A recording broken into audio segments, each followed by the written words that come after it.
tiende ni neno ni ma Kisumu West togo kiboswa kocha onyalo makore gi Kisumu East kata onyalo makre gi Western. Koro mano ndara makera loso. Wantie gi ndara moro miluongo ni Sinyolo Kigadai Road.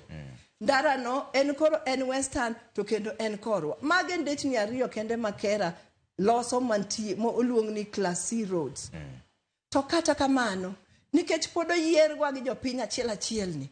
Wantie gi thuolo kata kera ntie gi thuolo ni sama kata county government oyudo dich moro mok nyal loso nderni. Pod gikwayo county government rusa.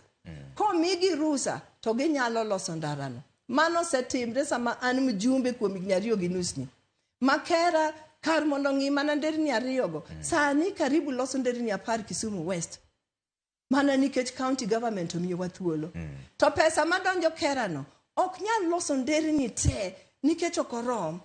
Loso nderni mipayo momako gweng' gi gweng' kata mariwo gwenge. Mano tich mar county government. Koro en ni koseyieri. Oyieri gi jopiny. Ine magineni kama intie gwengi no. Mondo gidhi gimany county government gipenji tek. Koro ine manyaka gipenji. To ka gipenja kaka jatelo mane giyiero. En tija mondo los gi county government. Mondo kwagi kata parnegi ni ndara ni rach. Jopiny chandore to mondo gilosi. Be ma da penji ni to be se wuoyi gi county government ni ndara ni rach ka awacho ni nikech wane tie nam. Kisumu West kod South West ward kama wacheni kama ndara ne racheni. Wane tie nam. Kawacho gadier. Cabinet Secretary kata Minister mar Roads machon maniluongo ni Mr. Rimba mar county wa. Nyalo wacho ni nase wuoyo kode didi kuom nderni ma Kisumu West. Maka moro wachalo kata ni waduokore.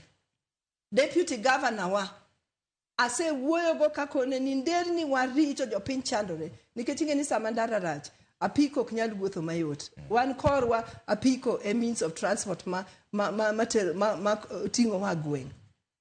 Sama ndara rach no apiko ok nyal ringo mayot. Tiende na apiko kethore. Apiko kawo sa mang'eny kapok ochopo kama onego chope. Koro pesa ma transport ma japiny chulo be koro bedo mang'eny. Tiende ni gima bedo matek ne ji duto. To mane momiyo nase wuoyo kodgi makonegi ni yawa. Losnwa uru nderni ma Kisumu West. Kendo mano kipenjo gi ginyalo wacho. To giwacho nang'o? Pok wayudo pesa. Mano ntie plan. Mano ntie budget. Ibro losi. But end result. Nika koro koth chwe kaka koth chwe sande ni. En adier ni nderni mang'eny koro medo kethore. Ok mana Kisumu West kende. Constituency waduto abiriyo ma Kisumu County ka.